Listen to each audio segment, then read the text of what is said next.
share with you today some of the more unusual artifacts that emerged during your excavations, and some of these are a lot of fun. Some of them we don't know what they were really used for. Some of them we kind of maybe figured it out, but I thought I'd show you some of these more unusual pieces, more interesting pieces. These are all from the southwest US, dating between about 1200 and 1400 AD, east central Arizona, below the Mogollon Rim. Some of this material has been published in Treasures of Time, which is basically a pottery typing book, but in the back there are a lot of the reuse of ceramics and different things that we found, some of the more interesting little pieces and parts. I'll move the camera around and we'll talk about these one by one. We've got some really unusual things here today. And a lot of these have never been published because we don't know what they are and we don't really know what to say about them.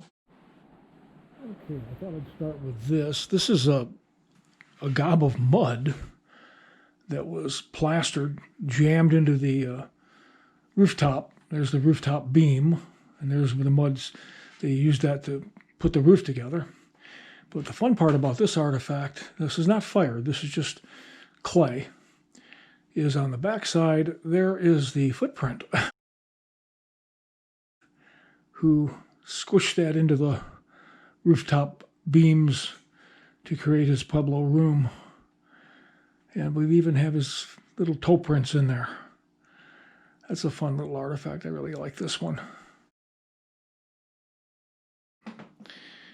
These are turkey bone flutes. I have 3 of them here today. We find a lot of these. The fun thing about these, we had a wonderful state of preservation on the site we were working.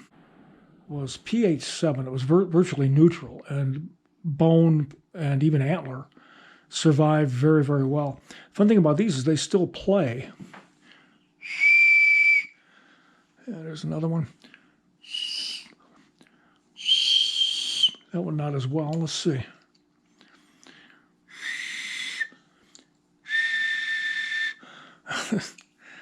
You can imagine 100 Native Americans out there blowing on those things. These are another clay object that we found that we weren't sure what they were for a long time.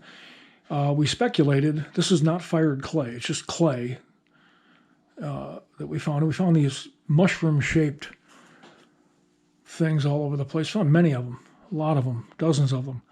And remember, the site we were working was a pottery producing site. We speculated, correctly actually, that these were probably used to plug oyas, to set in the top of an oya to plug it. Now, if it's raw clay, it's going to dirty up the contents a little bit, but if you're storing grain or something, that would be quite effective to keep the rodents out. And we even then, later on, we actually found one that has the imprint of the rim of an oya. So that's pretty sure what they were for. Now, of course, as they dried out more and more, they'd become functionless. You'd have to, get a new one. That's probably why we find quite a few of them. Now, tops of oyas, that's basically a plug for an oya. We do find these beautifully crafted oya tops, carved sandstone. Find a lot of these. There's a beauty right there. That's a nice one. And these were used to set on top of the oya and close the oya, or large jar. I'm going to show you this little vessel. This is from Hamalavi Ruin. And I'm showing this. I actually did not excavate this. I found this in a farm sale, a farm auction in Ohio. It was in a tray with broken pottery pieces, and it was intact like this. The fun thing about this is dated and signed by J W Fewkes. This was probably one of the pieces he excavated in the late 1800s. There's his signature right on it in Indian ink, and that number is probably a later curation number. This was probably in the American Indian Museum in New York. They closed their doors in the early 1900s, and that's probably how that got into circulation again. Just keep your eyes open when you're out there. You might find something interesting. This is a real fun little piece. This is just a little sandstone concrete. and it eroded out of probably a larger sandstone formation. It looks like a little flying saucer. But the very interesting thing about this is that it has a rattle inside. I don't know if you can hear that, but there's a little stone in there that rattles. And this is what we call a Manuport, or a geofact Manuport. Nature created this just from natural erosion. But a prehistoric person found this, thought it was interesting, and brought it home. I think it's interesting too. And I would have done the same thing. And we found this in the Pueblo room on a little shelf. And these little Manuports are just fascinating little things. People do the same thing. You're out there on a hike and you find a crystal or a pretty stone, you bring it home. And this one has a little rattle inside the stone. Okay, these are, I'll show you these large, they look like plates. Actually what this is the bottom of, I had to change my gloves. I got so much dirt from those plugs. These are the bottoms of bowls. There used to be a big bowl and it broke. And prehistorically they ground the edges and made a platter and reused the bowl. We find a lot of reuse of ceramics that get broken. A lot of these, now they're not all just platters. Some of these were Pukis. And what a Puki is a base. They use this as a base when they're building an Oya or another bowl. And this allows you to turn the piece that you're working on. It's not like a potter's wheel, they don't spin it. But they turn the piece and it allows them to work on the vessel without disturbing the vessel. You get the general shape. We find a lot of these. Some of these are Pukis, some of these are just platters. They use it. We never find plates, that were formed as plates. We found one, I think, in the many decades we worked out there. It's very rare to find an actual plate that was made as a plate. Like I say, we found one. Now, we talked about this tabletta. Let me move the camera a little bit. This is a painted sandstone tabletta. We found 4 of these in our research. Actually, we found 3. There's one in the literature. It was excavated by a fella in the mid-1950s in northern Mexico. A rainbow, 2 rain clouds, 4 rain streamers, lightning, or the sky serpent. And this is basically a house symbol and/or emergence, doorway. A lot of interpretations of this, but the symbol is basically house. Pigments are wonderfully preserved on this piece. Really proud to have excavated these. We found 3. We found a small one and 2, almost the size. One was a little bigger than this, tabletta. It has drill holes in it, probably for feathers or other attachments. It might have been to hang it, although it's quite heavy to be hanging. Let me move the camera back a little bit. These are these cut ceramic pieces. A couple of these up here. These are bits of pottery that got broken, and then they ground them into little circles. They're typically in the literature called gaming pieces. You just use them just like you would poker chips. You're playing a game, and you use these to keep count, keep score, see who wins. There are wonderful depictions in the Mimbres, on the Mimbres pottery, of game playing and these gaming pieces being used. Unusual thing, I want to show you. They come in all shapes and sizes. There's a little oblong one, little oval.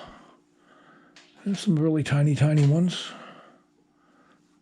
There's some little bitty ones.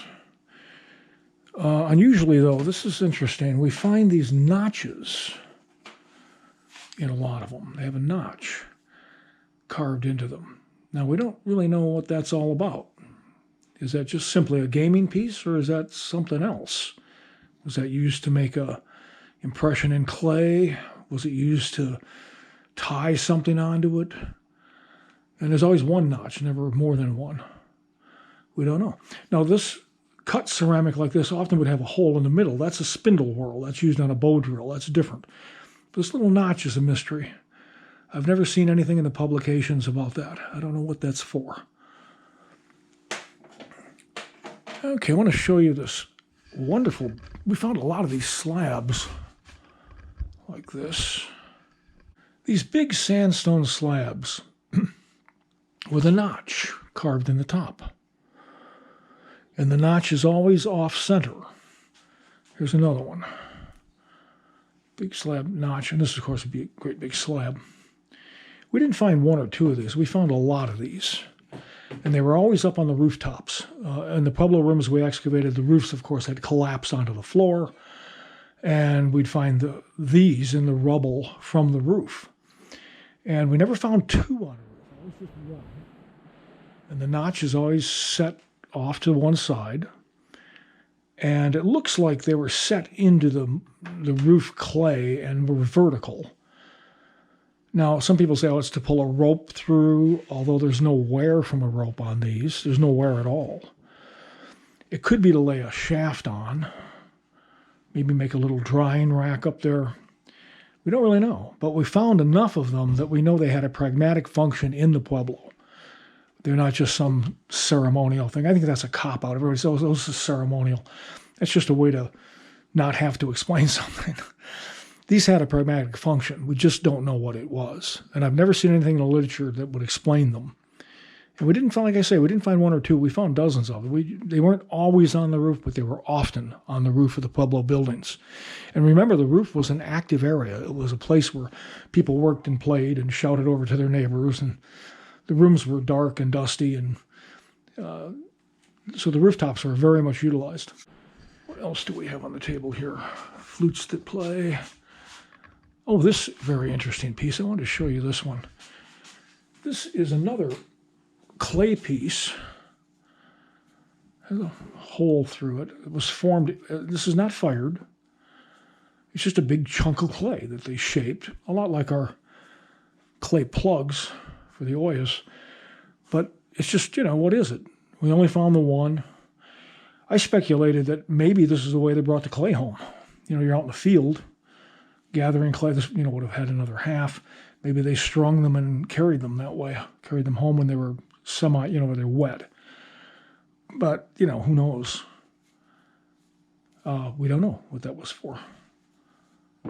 I don't think it was ceremonial. I think it was a practical thing.